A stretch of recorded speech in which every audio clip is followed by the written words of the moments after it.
Hola amigos, ¿qué tal? ¿Cómo están ustedes? Tengan todos un buen martes. Hoy es martes de Un Punto Candente en la Economía. Por aquí, por Un Mundo de Economía en su televisora del Táchira. Bienvenidos. Bienvenidos, Fidel, David. ¿Cómo están ustedes? Bien, gracias a Dios. David, ¿cómo estás? Un feliz martes, Darcy, un feliz martes, Fidel. Gracias, muy amable. Bien, amigos, y en Un Punto Candente de hoy traemos como tema para desarrollarlo, para analizarlo con nuestro invitado, con David Feldman, cómo localizar a Venezuela como país por debajo del rango del tercer mundo. Cabría decir, si es que eso es factible, existe un cuarto y un quinto mundo. Los griegos en su mitología hablaban del inframundo. ¿Existe el inframundo dentro de la economía, Darcy? Bueno, no vamos a pensar nada, pero vale acotarles a ustedes que este término fue acuñado por primera vez en 1952 por el demógrafo y sociólogo francés Alfred Soubise en un artículo publicado en el diario El Observador en 1952. Repito, fue acuñado este término. David, ¿está Venezuela como país en el rango por debajo del rango del tercer mundo? Empiezo preguntándote, ¿qué es el tercer mundo? El tercer mundo es una mentira, una propaganda y una manipulación. Eso es el tercer mundo. Para ti. ¿Se originó en dónde? Se origina en el principio así. Mire, no existe país en el mundo, potencia, entre comillas, que tenga la capacidad militar de intervenir en cualquier país. O sea, no existe un país que pueda poner tropas en cualquier país, ni existe un país que pueda unilateralmente invadir a alguien. O sea, una invasión requiere una acumulación de recursos económicos que es imposible que un país, esa propaganda que tú dices que yo invado cuando yo quiera, eso es imposible, eso es mentira. Ajá, pero nos estás dando una concepción muy bélica. No, es que es bélico, porque voy a explicarte por qué. Muy bien. Ok, ellos quieren un sistema de dominación. ¿Quiénes son ellos? Las superpotencias. Las superpotencias. Correcto. Ok, como ellos no pueden dominarte militarmente, lo hacen en forma de propaganda. Te inventan que tú eres inferior, que les tienes que temer y que te les tienes que someter. Yo soy superior porque soy primer mundo y tú eres inferior porque eres tercer mundo. Es un sistema de manipulación, es más nada. Es tu opinión, es tu criterio. Dentro de esos cánones, entonces, ¿cómo Venezuela entra en ese rango que tú expones? Bueno, porque hay una manipulación con lo que está pasando en este país, de una manipulación externa, inclusive, de manipularnos o hacernos creer que no somos nada. Esos sistemas existen, esas manipulaciones existen. Mire, yo les voy a dar un ejemplo. ¿Usted sabe la historia de Vietnam? ¿No se acuerdan de ella? Sí, claro. Vietnam, el señor Lyndon Johnson, el presidente de los Estados Unidos, decide hacer la guerra contra Vietnam, ¿no? Contra un país por una razón de prestigio, por cierto. Curioso ese asunto. Claro, el argumento fue la defensa de la integridad de la democracia occidental contra el comunismo y el expansionismo comunista, pero eso se sabe que fue una manipulación, un argumento. Una manipulación. Inventa, el argumento era: ustedes son campesinos del tercer mundo, en un año los acabo. No, eso fue lo que dijo. Eso fue lo que dijo. Y no pudieron. Ho Chi Minh, el presidente de Vietnam, dio esta declaración: cuando el Gran Khan vino, lo derrotamos. Tú, pequeño Khan Johnson, no vas a ser diferente. Ahora, muy bien. Vietnam, el país del tercer mundo de que ellos están hablando, tiene un aparato de fuerza militar muy bien organizado. En aquel momento, en los años 60. Era y tiene. Era y tiene. Hoy día también. La defensa nacional de ese país es una de las mejor organizadas del mundo. Está preparado para anular cualquier guerra tecnológica. El sistema militar está dentro de montañas y selvas, dentro de búnkeres preparados, túneles y trincheras que tú no puedes ver en ningún lado. Cualquier fuerza de invasión que entre la acaban.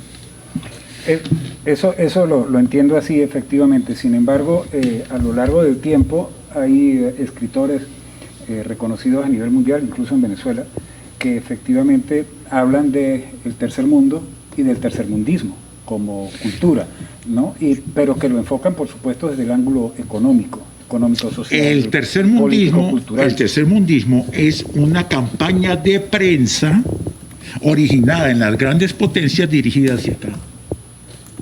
No es una exclusividad norteamericana, no es Estados Unidos.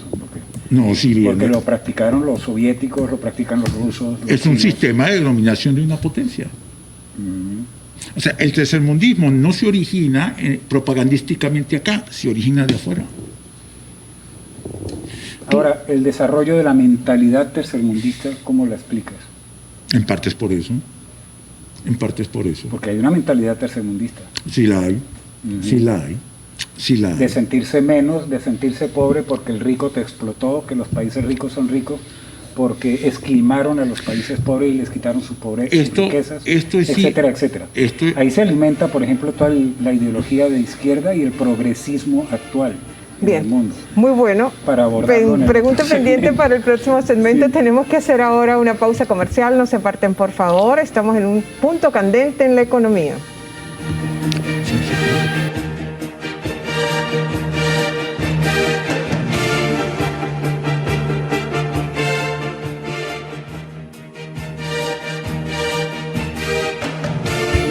Bien, amigos, continuamos con más de Un Mundo de Economía en un punto candente de la economía, como acostumbramos los días martes. Estamos hablando de cómo localizar a Venezuela como país por debajo del tercer mundo. Y veníamos en el segmento anterior con nuestro invitado, David Feldman, estableciendo como criterio que el tercer mundo no existe, salvo que se trata de una campaña, ¿no?, de propaganda, si se quiere, una campaña de medios internacional, según el criterio de nuestro invitado David. Ahora, sin embargo, David, cerrábamos el segmento con esta reflexión. Hay una serie de escritores a nivel internacional a lo largo de los años, algunos de ellos muy destacados, recientes también. En el caso venezolano está, por ejemplo, Carlos Rangel, ya fallecido, que escribió una obra muy importante y que fue quien acuñó el término tercermundismo. No tercer mundo, porque el tercer mundo viene de los años 50, pero el tercermundismo como un rasgo cultural que, según Carlos Rangel, y aceptado a nivel mundial, es una forma de pensar mediante la cual los países pobres justificamos la pobreza porque existen países ricos que nos quitaron nuestras riquezas para ellos enriquecerse, y por lo tanto pues no hay nada que hacer, somos tercer mundo y nos quedamos en el tercer mundo. Hoy día esa filosofía, esa idea la explota el marxismo, el socialismo y el progresismo moderno. ¿Qué opinas al respecto? Mira, el problema ¿tú has oído hablar de Herrera Luque? Sí, claro. Un escritor, un psiquiatra venezolano, caraqueño, muy bien. Los Amos del Valle, etc. Este hombre escribió un libro que dice que nosotros venimos de bandidos y que por eso somos, para justificar la corrupción política en Venezuela. La herencia española, hablan ellos. Él lo justificaba diciendo que venimos de bandidos españoles, ¿no? Y que todos somos bandidos. En consecuencia. En consecuencia. La historia colonial venezolana es una historia de 300 años de inmigración de gente honrada de Canarias, de agricultores honrados de Canarias, de comerciantes vascos y castellanos. Esa es la verdadera crisol de nosotros, al menos en la colonia, ¿no? Eso es correcto. Porque los vagabundos y los delincuentes fueron los primeros. Sí, como este hombre, al hacer esta mentira, estaba justificando un aparato de peculado en Caracas. Eso es lo que estaba justificando. Okay, que todos venimos de bandidos y que por eso aquí era inevitable que se robara. Y por lo tanto hay que aceptar entonces el bandidismo. Correcto. Porque somos así. Correcto. ¿Y eso se aplica a lo del tercermundismo? Sí, señor. ¿Tú lo ves así? Sí, señor. Es un sistema de dominio. Es un sistema de manipulación y dominio. en el que caemos. En el que caemos porque está montado en forma... Porque existe esa forma de pensar tercermundista. Hay un sistema que alimenta esa forma de pensar tercermundista. Hay un sistema de medios de comunicación que lo alimenta. Internacional. Es decir, estos escritores de los 50 estaban categorizando a la humanidad. Yo soy primer mundo, tú eres inferior, tú eres tercer mundo. Sí, eso es lo que están diciendo. Un momento, yo te voy a hacer una referencia y en función de ella te voy a preguntar. Estudiosos de teorías del desarrollo, del crecimiento económico, ahí entra también un sociólogo francés como fue Yves Lacoste, quien estudia sobre el subdesarrollo en función del crecimiento económico y social, qué cánones deberían existir para alcanzar tales niveles de desarrollo. Y señaló características muy importantes de los países categorizados dentro del tercer mundo. Primero, el nivel de pobreza, lo que es los recursos totalmente desaprovechados, la inexistencia casi completa del sector terciario, lo que es el sistema de salud, las condiciones sanitarias precarias en cuanto a la estructura sanitaria. Está también el alto porcentaje del paro laboral. El sector secundario de la producción lo que es industria, manufactura no está altamente desarrollado. También la insuficiencia alimentaria, por ende el hambre, las muertes por causa de enfermedades epidemiológicas, la poca o muy escasa disponibilidad de las poblaciones para el ahorro y por ende para la inversión. Características. Entonces, si tomamos en cuenta nosotros esas características de los países denominados tercer mundo, ¿cómo entraría Venezuela? Y más en la actualidad. La economía de mercado, Darcy, no es una economía economicista, es una economía mercantil. Una estructura de negocios, de empresas y negocios. Sí, pero para ver esa estructura, repito, tiene que haber una conformidad y una buena plataforma en cuanto sean los niveles de educación que son fundamentales para que un país se desarrolle, crezca educación y salud. Es que la educación está en función de la organización. O sea, en la medida en que tú organices un país, la gente se educa. La instrucción pública es parte de un sistema educativo, no es el sistema educativo. El sistema educativo es la organización en la que vives. Y cualquier país puede asumir una organización. Si hay factores locales que quieren un atraso para seguir en el poder, eso es otro cuento. Claro. Y esos factores locales, porque sí los hay, que explotan ese tipo de cosas para seguir en el poder, encuentran en toda esta filosofía del tercermundismo un caldo de cultivo de primera calidad. Se sostienen sobre eso. Se sostienen sobre esa idea. Y no es solo un tema, digamos, de dominio global o internacional, sino de dominios internos dentro de los países. Pero sostenida desde afuera. O sea, tú no vas a creer, por ejemplo, que una pequeña isla como Cuba, el gobierno se va a sostener solo allá adentro. Eso no puede ser. No. Con todas las enemistades globales y todas las cosas. Es que en realidad lo sostienen desde afuera, porque si no se hubiera caído. Eso lo están sosteniendo desde afuera y lo están usando como un frente para otras cosas. Tráfico de drogas, dicen, cosas de esas. Eso sí. Mafia, lo han denunciado. Hay mafia internacional. Muchas señores. Economías oscuras. Sí, lo han denunciado durante décadas. Eso no es nuevo, ciertamente. Eso no es nuevo. Algún interés externo hay en mantener eso. Más nada.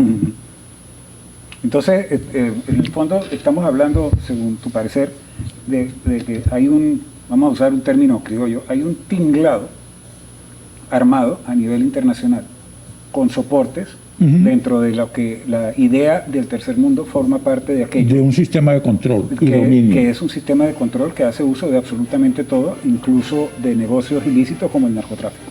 Sí, señor. Mundo complejo, muy complejo el que vivimos. Amigos, tenemos que hacer un corte. Vamos a regresar en algunos minutos con el tema que estamos desarrollando hoy en nuestro punto candente de economía, que está muy candente.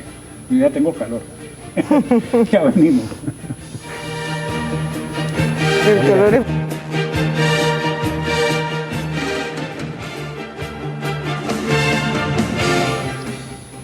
Bien, estamos de vuelta con más de Un Mundo de Economía. Hoy en un punto candente en la economía, cómo localizar a Venezuela como un país por debajo del rango tercer mundo.